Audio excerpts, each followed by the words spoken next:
The door creaked open, slowly, almost cautiously. And then she stood there. My daughter, Clara, frozen in the doorway of the tiny room I now called mine. Her eyes swept over the bare, crumbling walls, the shredded foam pad I slept on, the threadbare blanket curled like a dead animal in the corner. Her jaw twitched. "Mom, where is your bed?" Her voice cracked, somewhere between heartbreak and fury. "You get over $6,000 a month in retirement benefits. Where is it all going?" Before I could form a single word, Melanie appeared behind her. That sharp smile carved across her face like it was etched in ice. She didn't hesitate. "I decide how her money is spent," she said, cool and unbothered, like the villain in a story she didn't think anyone else would read. I saw Clara's eyes narrow. Slowly, deliberately, she rolled up the sleeves of her jacket. A gesture I hadn't seen since she was in high school, the one she always did before stepping into a fight she planned to win. Something shifted in the air, like pressure before a storm. In that moment, I knew something was about to break.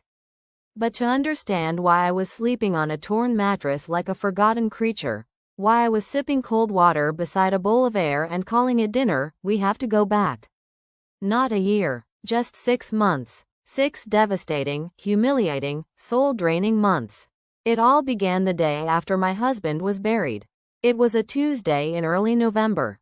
Cold, not just in the weather, but in the walls, the air, and the people. I woke up to the smell of coffee. But not for me. I was in the back room, what they called the guest space at my son Nathan's house.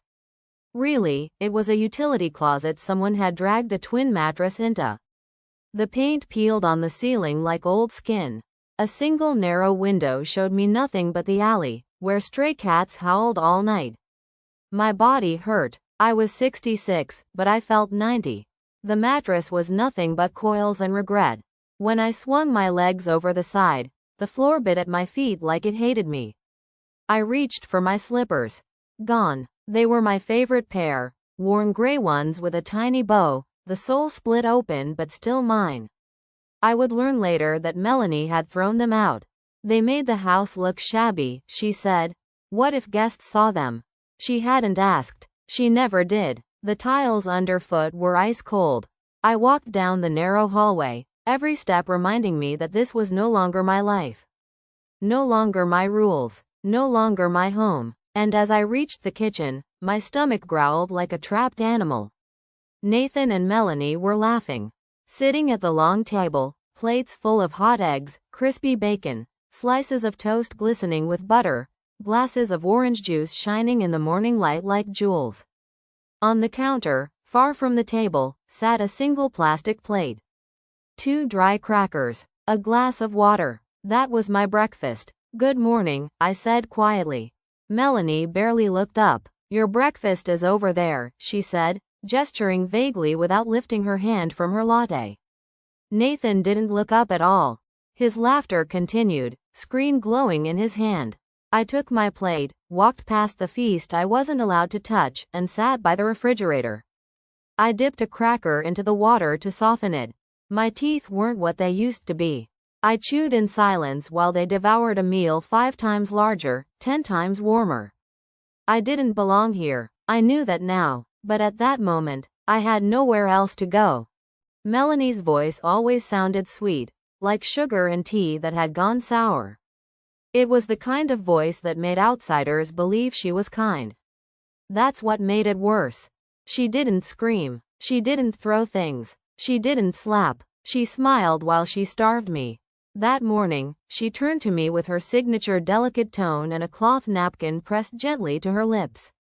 "We need to talk about your finances."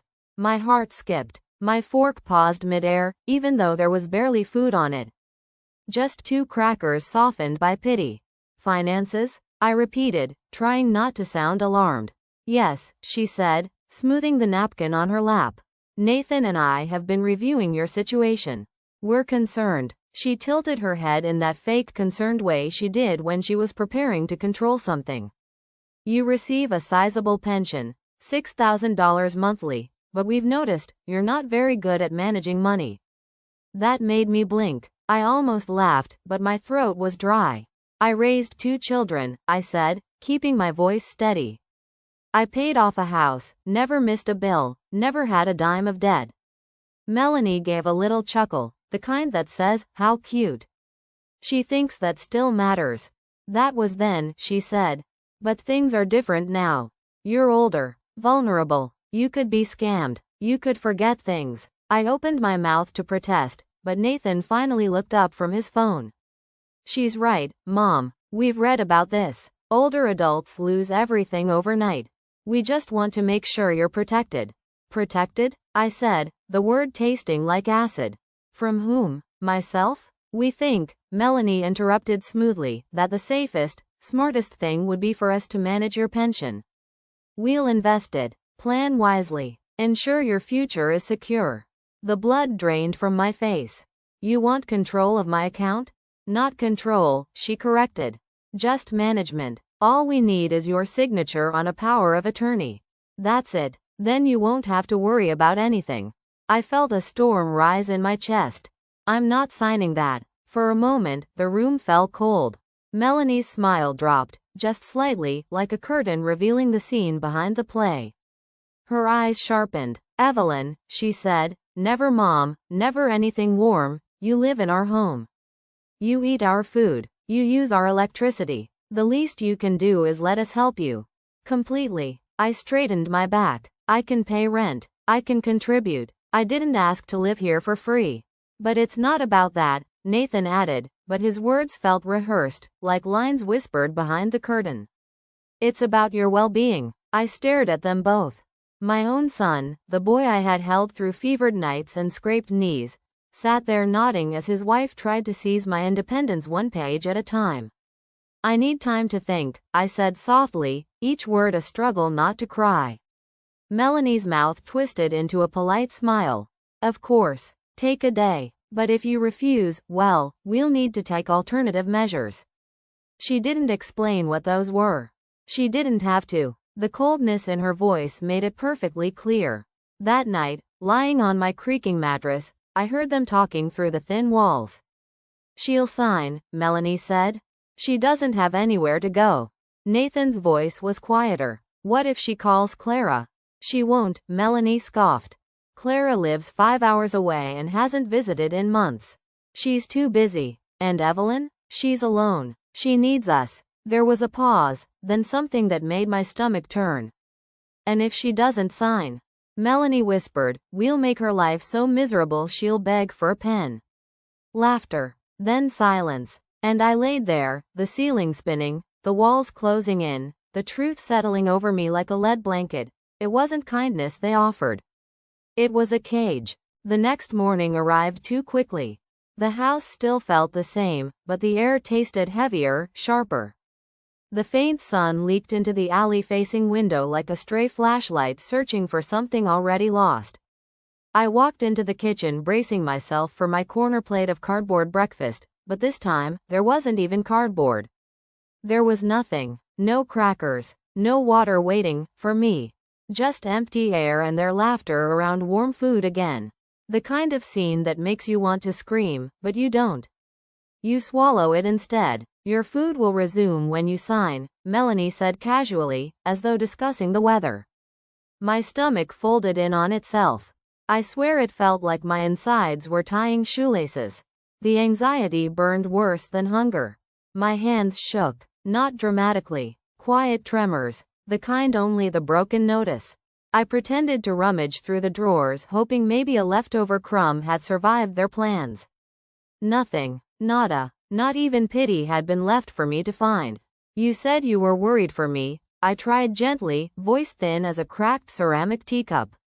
But I see no care, only conditions. Melanie leaned back, eyeing me like I was a document that needed filing away. I care, truly. She gave a soft laugh, almost mocking but tinted with theatrical sweetness. That's why you'll sign. If you don't, well, then I'll sign you out of the food budget. Permanently. I didn't flinch outwardly, but inwardly? Ha ha ha ha oh, it was like someone struck the comedy drums in the saddest circus tent. Half my dignity slipped then. Not all, but enough to bruise loudly on the inside. She slid the folder toward me. Her nails were coral bright against the gray, soupy file. It was labeled neatly. My name printed like evidence of something I hadn't yet committed. Just your signature, Evelyn, she purred. That's all. Then everything will be settled. I stared at the folder, knowing full well that settled was a euphemism for surrendered entirely. Nathan finally stood up, coffee mug still in hand, wandering toward me with forced calm. Mom, look, it's just a signature. Don't make this harder than it is. We're family, aren't we? Family? The word made my throat sting like a swallowed shard. His voice softened, but not comfortingly. More manipulative. You're worrying Sarah by being defiant. She hates seeing you like this. We just want you to be safe in a place we can trust. He didn't know I heard them last night. The cracks in the walls had become my news channel. I'm not defiant, I said slowly, chest hurting with each breathed syllable. I'm defending a life I built with 38 years of night shifts and double masks. I dusted floors cleaner than migraine medication, without anesthesia. They both exchanged a look. A look. The kind that didn't need dialogue. Cruelty wore sunglasses there. I saw the box from expensive deliveries piling up in the living room, gym sets and shoes wrapped like luxury sandwiches.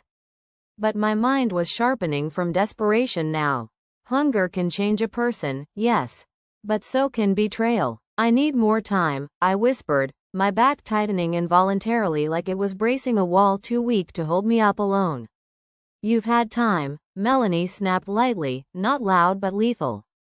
Think until tomorrow. After that, we accelerate the solution. The solution, yes. They treated resolution like something you microwave for 12 seconds. My future wasn't resolution. It was resale stock value. I turned and walked back down the hall, feeling every second older. Feeling every emotion I couldn't safely say aloud. I slipped into silence like a worn slipper sliding out on a wet kitchen tile. That night, I didn't sleep. Not because of the cold. Not because of the cats screaming audiobook battles outside. But because I could feel the script of my collapse being written in the room beside me. Written by the same pen that held my heart hostage. I remember the first time I truly begged. Not politely. Not with grace. But with the kind of desperation that rips through your voice like glass dragged across wet skin. It was on the third day without food. My body felt like air trapped in a locked jar. Lightheaded, trembling, hollow in a way that had nothing to do with aging and everything to do with cruelty. My lips cracked when I whispered, "Please, just a piece of bread." Melanie didn't even blink. She stood there at the counter, humming softly, flipping eggs in the pan as if nothing around her was dying. The smell, oh God, the smell. It filled every inch of the kitchen like a parade I hadn't been invited to. She looked over her shoulder with that glint in her eyes. The kind wolves might have in fairy tales if they shopped at designer outlets. "When you sign," she said simply, lifting a forkful of ham and egg into her own mouth. I stood there, barefoot, thin, trembling, watching her eat while my stomach twisted in agony. Then I signed. I signed with hands that could barely hold the pen. With eyes blurred by dizziness. With dignity shattered into silence. Tears fell onto the page as the pen dragged itself across the bottom. I remember the sound. Scritch. Like sandpaper over a tombstone. "Very good," she said, sliding the papers into a black folder like they were receipts, not a human being's autonomy. "Now everything will be better." That was the lie I nearly believed. Nearly. But what came next was not better. It was a bottomless spiral. First, the finances were secured, meaning I never saw them again. "It's being managed," Melanie would say with a bright smile as she opened packages from luxury brands, cashmere shawls, shoes that cost more than my monthly grocery bill had ever been, a television so wide it looked like a window to another life. "But my room," I murmured one day, "the walls are leaking. I get cold." Melanie didn't even look up. "That's not a priority. We can't waste money on cosmetic comfort. It's being invested in your future." Invested. She said that word like it was a promise. But I was sleeping under a torn blanket that had 2 holes the size of my fists. My bones ached every night. The mattress eventually split down the middle, and Melanie didn't even pretend to replace it. She tossed a foam pad on the floor and said, "This should do for now." Every morning was the same, 2 crackers. Sometimes stale, sometimes not even that, cold water that felt like punishment. I chewed slowly, trying to stretch the bite across a stomach that had started to digest my hope. The dinners? Leftovers. Usually crusted edges of food scraped off their plates the night before. Occasionally a watery broth with a floating flake of something I didn't recognize. Nathan no longer even said hello. He just stared through me, laughed at his phone, or nodded in agreement to whatever Melanie said. She had eaten my son. Not with teeth, but with influence. With charm that curdled when no one else was around. I lost 10 pounds, then 15. My nightgown hung off my frame like a curtain in a haunted house. My hair thinned. My reflection in the mirror didn't even look like someone waiting to die. It looked like someone no one would notice was gone. Then they took my phone. "It's too expensive," Melanie said sweetly, plucking it from the table. "Besides, who would you call?" She wasn't wrong. Clara hadn't visited in months. She called once in a while, but I always lied. Melanie made sure of it. "Say you're fine," she whispered, standing over me. "Say we're treating you like royalty." And I did. I typed the words, praying Clara could read between the lines. But she never did. Or maybe, she didn't want to believe it either. Next came my house key. "You forgot to lock up once," Nathan said, handing the locksmith a fresh set of instructions. "It's dangerous." I had never forgotten. But it didn't matter. Now I couldn't leave. I was a prisoner in a house I paid to renovate, eating food I didn't choose, wearing clothes they refused to wash, sleeping on foam that soaked in the cold like it loved the way it made me shake. They let me use the half bath near the kitchen. No heat, barely warm water, a soap bar that made my skin crack. I bathed quickly, humiliated, while upstairs they soaked in lavender baths with soft jazz playing through Bluetooth speakers. One night, guests arrived. Melanie's family, her parents, her sister, Natalie. The house was transformed. Smells of lasagna and roasted garlic filled the walls like joy I wasn't allowed to hold. I peeked out, stomach clenching. I just wanted to say hello. Melanie caught me mid-step. "Evelyn," she hissed, that mask of sweetness cracking ever so slightly. "Back to your room." I only wanted. "You're not presentable," she said, nose wrinkling.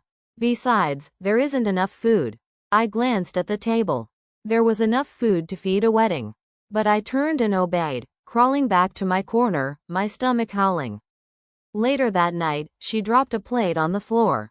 2 hard squares of cold lasagna. "Leftovers," she said. She didn't bring a fork. I ate with my hands. I wept while I chewed. And that was the night I realized something unthinkable. They didn't just want my money. They wanted me erased. By December, I became quieter than snowfall on thick carpet. Even the house sounds ignored me. My shadow started walking softer than my footsteps. I learned how not to disturb air molecules. Ha ha ha. Survival hack, tragic edition. I had assumed betrayal was emotional, personal, human. But Melanie operated like an elegant mathematician, calculating suffering like compound interest with no compassion.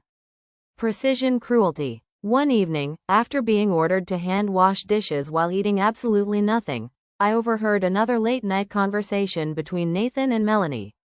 They thought the study door was insulation enough. No. Walls can't keep secrets when silence is screaming on the other side. Nathan sounded unsure for once. "Mel, maybe we should let Clara visit? It's been months." Melanie's laugh was quiet but sharp, like slicing fruit slowly to keep juice from staining the board. "Why? So she asks questions?" "Absolutely not," she said. "You saw how your mother acts. She'll dramatize everything." "Dramatize?" I wanted to shout. Instead I whispered into my foam pillow, ha ha ha ha, because only fabric listened to me at this point. "We're controlling her benefits for protection," Melanie continued. "Clara will believe us. She always does. Distance is our best legal witness." Distance. The accomplice with no face, but ironclad loyalty to manipulation. She barely eats though, Nathan murmured. Won't that look obvious? Melanie exhaled dramatically. I could almost see her rolling those long claws of judgment. You wanted the budget tightened, didn't you? Besides, once she's in the home, she'll be fed enough not to die immediately. That's all we need. Long enough for the transfers to continue. Quiet enough not to testify later. Quiet enough? I laughed into the blanket silently. Walls of courtrooms weren't even in reach yet, but they were designing them around me anyway. Evelyn signs too many papers to remember, she added smugly like a chef seasoning lawsuit potential. We bury authorization in administrative fog. Classic strategy. Administrative fog. That was their weapon. Not fists. Not volume. Fog that confuses signature memory. Fog that starves protest potential. Fog that isolates reasoning faster than age ever could. And bingo. It was effective. Nathan sighed, then said something cowardly but revealing. Okay. But make sure she doesn't hear. Melanie chuckled again. Oh, she hears everything. She just knows she's not allowed to speak. Ha ha ha. Silent compliance is already installed. I heard it all. Every blueprint detail down to prison interior design foreshadowing. They were planning to ship me into a cheap nursing facility 2 hours away. Somewhere Clara would need special travel visas of guilt and denial to access. I realized something new that night. I was not being silenced by intimidation. I was being silenced by inconvenience, erasure, narrative control, psychological scheduling, paperwork exhaustion, budget theater, and the slow, steady draining of hope. And what's worse, they thought that was normal. They thought that was tidy. They thought Clara wouldn't check deeper. But I checked deeper. I checked into the parts of my heart that still hoped help would arrive. It felt pathetic to still hope. Ha ha ha. Hope. Clown car honking softly on Depression Highway. That night, I tried to cry silently. But crying quietly is harder than you think. Tears have weight. They fall loudly when you try to hide them. AWH. The sound I made was softer than grief but louder than resignation. It was the sound of emotional fracture beginning to stitch. The day they officially prepared to disappear me was oddly sunny. Melanie had a phone call in the living room. I was folding laundry. Well, their laundry, because apparently starving the elderly came with added chores. She didn't know I was close enough to hear, and for once, she wasn't even pretending to whisper.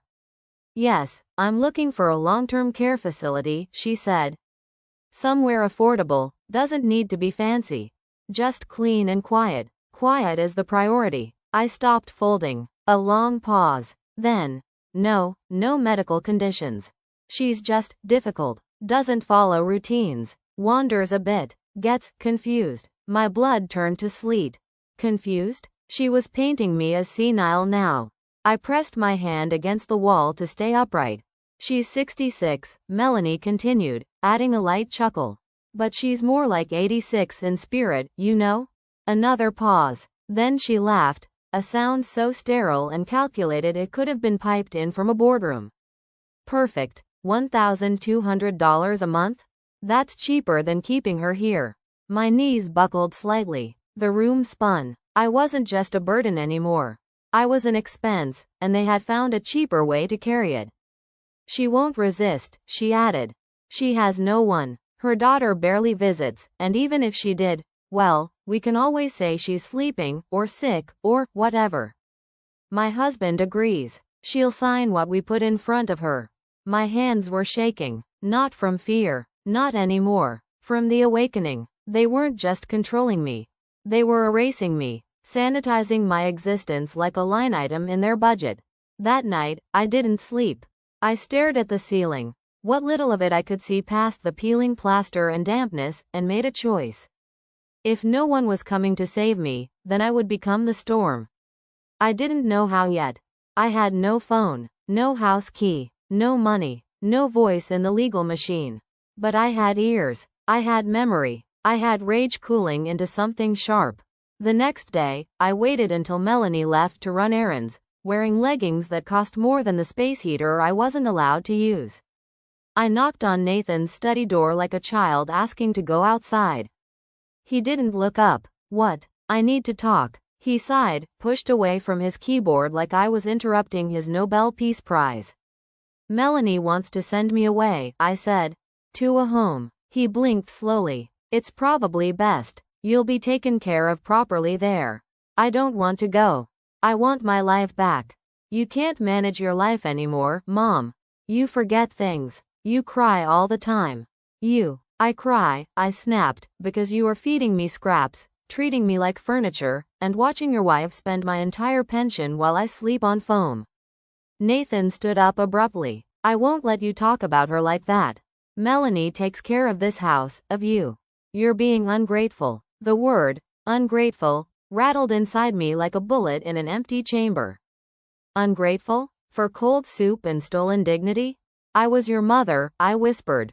I gave you everything I had. And now you call me ungrateful for wanting to keep my own soul? His jaw clenched. You're being dramatic. No, I'm being honest. And you're being a coward. That landed. I saw it. A flicker of shame across his face before he turned away. But that moment cracked the surface. The next week, I observed, listened, waited. I began noting patterns, package deliveries, bank envelopes, the way Melanie always checked the mail first and disappeared into the bedroom with it. Then, the doorbell rang. Saturday morning, light breeze, unassuming day, but that voice, I heard it like thunder wrapped in sunlight. Hi, I'm here to see my mom. Clara. I froze. Clara? Melanie's voice from the hallway was coated in honey. What a surprise. Then, stalling, awkward excuses, muffled conversation. But Clara? She wasn't having it. I just drove 5 hours, she said. Move. Then footsteps. Fast. Purposeful. And then, she was there. At my door. The moment her eyes met mine, I saw her soul shatter. She didn't speak right away. Just looked. At the shredded mattress. The broken window. My ghost-like frame in a sweater with more holes than thread. Finally, she breathed, Mom, where's your bed? Melanie tried to block her. Oh, she tried, ha ha ha, like holding a storm with 2 hands and a Costco receipt. Clara, honey, she's resting. The trip must have exhausted you. Maybe you should. I want to see my mother now, Clara said, calm but icy, the lawyer tone sliding in like a dagger wrapped in velvet. I heard the study chair screech upstairs, but my daughter didn't care about acoustics anymore. She walked past Melanie, boots hitting the floor like legal gavels banging ahead of schedule. When the door flew open, my daughter inhaled like someone had punched her lungs from the inside. No scream, but silence that screamed for her. Her eyes swept the room slowly, absorbing every wound I had not spoken, every humiliation I had folded inward, ha ha ha, emotional origami of suffering. She was holding something in her hand. A to-go bag. Pancakes and soup she brought from a diner 5 minutes from here. The receipt had grease stains, ha ha ha, still more presentable than me at that point. The bag dropped slightly when she saw me. Mom, when did you last eat properly? She whispered suddenly, the mask of fine falling off me as she uttered the question. I couldn't speak at first. I was full, not of food, but of the breaking. My voice was lodged under months of silence, hunger, coercion, and kitchen echo humiliation. Tell the truth, she added. I did. And I broke. The day before yesterday she gave me no food, I said shakily. Yesterday was soup that tasted like dirty rainwater. And today, I looked down at the foam pad on the floor, ha ha ha, that sad pathetic foam diploma of disgrace. Well, today was supposed to be crackers. But they didn't even give me those. Clara exhaled. AWH. The sound was soft, but it carried generational grief payload. Melanie appeared in the doorway, nervous but trying to maintain narrative GDP. Glorious domestic prisoner economy. It's not what it looks like. She prefers sleeping like this for her back. She is very particular. Clara turned slowly and gave a bitter laugh. Do you think I worked 6 years in family law, 4 years in elder protection, just to watch a script like this play out unchecked? Ha ha ha, no. You manipulated her into signing papers. You isolated her. And now you want her to disappear conveniently, Clara continued. That's not budget tightening, Melanie.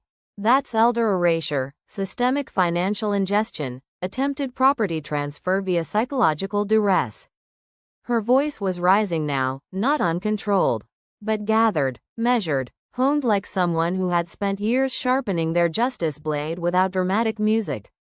She called someone. Mrs. Parker, Clara said into the phone. Get over here. Bring your camera, your voice, your backbone. We document everything. Then footsteps behind her. Oh, don't worry, Clara, said a voice from the hall. I already heard everything. The neighbor, the witness, the camera, a 70-something woman named Gloria, who had always waved at me when Melanie wasn't lurking to intercept sunlight distribution.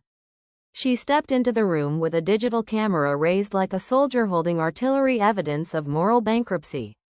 She documented every inch of the closet-turned-bedroom where coils bent resentment like crooked nails in arguments Melanie never let me make. Mold stains recorded like historic crime wallpaper but more honest than power of attorney clauses stolen through hunger. Melanie sputtered, "You can't go through my trash."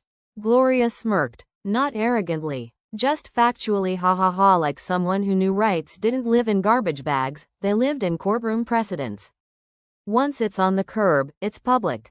And once there's suspected elder abuse, receipts and dumpsters become evidence cafes, open for inspection. Clara turned to Gloria, then to me. We build the chain now, Clara said. From room to medical report to financial freeze to lawsuit speech to foundation ribbon cutting to healing. But you need to stand, Mom. Even if you lean on me to do it. She knelt beside me, took my trembling hands, and helped me up slowly. My daughter supported my frame gently like I was made of glass, but fired from steel. We walked toward the door. And Melanie didn't know yet that by treating me as invisible for months, she had created an undocumented witness with receipts longer than pension deposits. And the world was finally reading her handwriting. The drive to Clara's house felt like time travel. Warm car, heated seats, an actual bottle of water in the cup holder. A sandwich she handed me like it was nothing, like it wasn't the first real food I'd held in my own hands in days. I ate slowly, chewed like I was learning again. My hands trembled with every bite, but not just from weakness. From grief. I should have come sooner, Clara whispered, her voice small beside the sound of my chewing. I should have seen through the lies. Your texts, they didn't sound like you. But I thought, maybe you were just tired. Grieving. They made me lie, I said between bites. She stood over me while I typed. Clara didn't speak. She just reached over and gripped my hand. Tightly. Fiercely. Like a mother holding a child. Like a daughter catching a soul mid-fall. When we arrived, she tucked me into a warm bed with clean sheets that smelled like actual lavender and not the spray Melanie used to hide mildew. The room was quiet, but the kind of quiet that heals, not hides. But Clara didn't stop moving. She called Gloria. She called the bank. She called her paralegal. She called Brenda, the neighbor who'd started capturing trash bag confessions like she was running a silent documentary on suburban deceit. And then, she called David. David Whitmore, she said on speaker as she poured me tea, I have a case for you. Elder financial abuse, medical neglect, property misappropriation, power of attorney under duress. Understood, he replied. How strong is your evidence? Oh, Clara said, eyes flashing, you'll want to sit down. Over the next few days, we became an operation. Gloria handed over dozens of photos. The cracked window, the mattress that was thinner than Melanie's morals, the closet I slept in, the nail I hung my ruined robe on. The ones with date stamps were gold. Clara took me to the doctor next. Dr. Romero, kind, gentle, no pity, just facts. He examined me slowly. Carefully. You are severely malnourished, he said. You've lost over 40 pounds. This is starvation-level weight loss. Your blood pressure is low, and you're clinically anemic. These conditions could not have occurred unless you were being intentionally deprived of proper food and care for a sustained period. He paused, looking at Clara. This is textbook elder abuse. And as your physician, I am required to file an official report immediately. I watched my daughter nod like she expected that. Because she had. She was steps ahead of justice, holding its leash, not chasing it. She turned to me and squeezed my hand. This is just the beginning, Mom. Later that day, David arrived with a portable scanner and a leather folder that smelled like high-stakes litigation. He reviewed the photos, the bank statements, the camera footage Gloria had captured on her porch ring cam, Melanie dragging bags of documents to the trash. This isn't just financial abuse, he muttered, flipping pages. It's calculated, coordinated, and from what I see here. He slid a life insurance document across the table. A $300,000 policy. Signed 2 months ago. Beneficiary, Melanie Wren. I didn't authorize this, I whispered, mouth dry. No, David said, but you signed paperwork during that period. Under starvation and isolation? That's legal coercion. This could shift your case from civil abuse to attempted premeditated murder. The room held its breath. Even the walls seemed stunned. My stomach twisted. They hadn't just wanted me poor. They wanted me gone, buried in a nursing home until my name was just a direct deposit and a scheduled silence. But now there were files, witnesses, medical reports, surveillance, screenshots. Courtroom oxygen was starting to form around the ashes they left me in. And Melanie was about to meet a justice system with Clara's boots on its neck. The day we entered the courtroom, I was wearing a soft blue dress Clara had chosen, something simple but strong, like armor sewn from dignity. My shoes clicked on the floor. Not loud, but steady. No foam beneath me now. No cracked tile, just marble and momentum. Melanie sat at the defendant's table, wearing a beige suit that looked far too calm for someone who'd orchestrated cruelty like a lifestyle brand. Her hair was flat. Her lips were bare. Her face wore the exhaustion of someone who thought she'd never be caught. And Nathan? He looked smaller than I remembered. Like guilt had carved out inches from his spine. The suit didn't fit right. His hands trembled even when resting. When he saw me enter, he looked away. Good. Clara sat beside me, legal pad in hand, notes pre-written, tabs color-coded like battle flags. David paced calmly in front of us, flipping through a stack of documents so thick it looked like a novel with one protagonist and two very guilty antagonists. The judge entered, a gray-haired woman with sharp eyes and no time for theater. She sat. The room settled. The air changed. And then it began. David's voice was clear, calm, measured, but when he read from the transcripts, the messages Melanie sent, the bank transactions, the audio recording Clara's neighbor had captured of that awful call about a facility that keeps her quiet, the courtroom didn't just listen. It burned silently. Gloria testified. Her voice shook, but her facts didn't. I saw her every morning getting thinner. I asked if she was okay. Melanie told me to mind my own business or there'd be consequences. I started taking pictures because I knew something was wrong. Dr. Romero took the stand. Clinical, cold facts with warm concern. She was suffering from medical neglect. These were not conditions that happen overnight. This was prolonged and deliberate. The room went still when Clara handed over the printed internet search history from Nathan's computer. How to sedate an elderly person naturally. Signs of elder dementia to report. How long does malnutrition take to show symptoms? Cheap life insurance plans for seniors. Clara didn't look at her brother while she submitted the evidence. She didn't need to. Nathan buried himself in the collar of his shirt like a child hiding from thunder of his own making. Then came the forensic IT report. Every deleted message, every PDF, every bank transfer, every timestamp. David read aloud the one that made me shiver. If she gets weaker, we save more. Less medical stuff to worry about. Just keep her quiet. The judge narrowed her eyes. Was that written by the defendant? David nodded. Jessica Melanie Wren. Sent to Nathan Alden Wren. 11:14 p.m. 3 months before the life insurance policy was signed. Melanie shifted in her seat. Her lawyer leaned over, whispered something. Probably, we're bleeding out.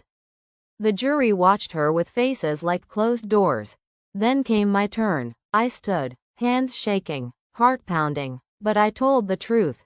The foam mattress, the mold, The hunger, the stolen phone, the guilt, the garbage dinners, the bathwater that burned my skin, the way Nathan never made eye contact, the day they served me cold lasagna like a favor, the night I signed away my soul just to eat. And then I paused, looked at Melanie, looked at my son. I raised a boy with soft hands and a good heart. I don't know who this man is, I said, but I know that woman taught him how to forget me while using my money to celebrate themselves. The silence was heavy, real, unforgiving. When I stepped down, Clara was crying. Quietly, but tears that fell like pages turning in a book that should have ended chapters ago. 3 days later, the verdict came back. Guilty, on every count. Financial exploitation of an elder. Medical negligence. Abuse of legal authority. Intentional infliction of emotional distress. Attempted insurance fraud. And yes, attempted premeditated harm. The judge's voice was steady. Jessica Wren, you are hereby sentenced to 12 years in state prison. Mr. Nathan Wren, you will serve 8 years. And this court does not allow probation for cowards who watched a woman starve while ordering takeout. Melanie gasped. Nathan cried. I didn't flinch. Justice doesn't flinch either. The courtroom faded behind me like a bad memory dimming with distance. But healing? Healing doesn't start when the gavel falls. Healing starts when you remember who you are, not just what was done to you. In the first week after the verdict, I slept for 12 hours a night. Real sleep, not survival sleep, not half alert, one ear open, nightmare-stained sleep, but full, heavy, dreamless rest. I woke up sore, not from pain, but from the body realizing it could finally relax. Clara kept bringing me coffee just the way I like it, 2 sugars, real cream, no more of that powdered nonsense Melanie insisted on to save money. Every sip reminded me, I was safe now. But not silent. Never again. Clara gently suggested therapy. I said yes before she finished the sentence. Dr. Keene was soft-spoken but never soft on truth. She listened without blinking. And when I cried, hard, not politely, she let me. You were conditioned to shrink yourself, she told me. But the fact that you're here proves your spirit didn't die. It was smothered, not surrendered. I started journaling, cooking again. Sitting in the sun without guilt. Every scar had a shadow, yes. But it also had shape. Definition. Proof I had survived. I told Clara I wanted to do more than heal. I wanted to change things. So we did. We started with a name. The Quiet Room Foundation. Named after the closet they put me in. Because that room made me invisible, and now I was going to make sure no one like me ever disappeared again. We raised money. We held town halls. We created partnerships with elder abuse shelters, legal advocacy programs, mobile medical clinics for seniors who couldn't speak up, and even tech workshops to teach older adults how to protect their digital identities. Gloria joined the board. Dr. Romero signed on as our medical advisor. Brenda? She started a podcast called Trash Day Truths. It went viral. Go figure. By the following spring, we'd helped over 200 families navigate elder abuse cases. 67 prosecutions. Thousands of care packages delivered to survivors too afraid to speak, until now. I started speaking to churches, libraries, city councils. I stood on stages and told my story to rooms full of gasps, shaking heads, and finally, applause. But it was never about applause. It was about power. Reclaimed. Nathan sent a letter from prison. I opened it. I read it. He said he was sorry. He said he was manipulated. But mostly, he said, you didn't deserve that. I haven't written back. Maybe one day. Maybe never. Melanie tried to appeal. She lost. Even in Orange, she still acts like the victim. But me? I no longer feel like one. I'm not a victim. I'm not even just a survivor. I am a witness. I am a weapon. I am the woman they tried to erase, and I am still here. Final words. If you are reading this and feel unseen, if you are being mistreated, manipulated, silenced, let me be the voice you haven't found yet. You do not deserve to be discarded. You are not a burden. You are not invisible, and it's never too late to stand back up, even if your voice shakes. Even if your hands tremble. Even if you've signed things you regret. The signature that matters most is the one you put on your own comeback. And I promise you, that comeback is possible. I'm living proof.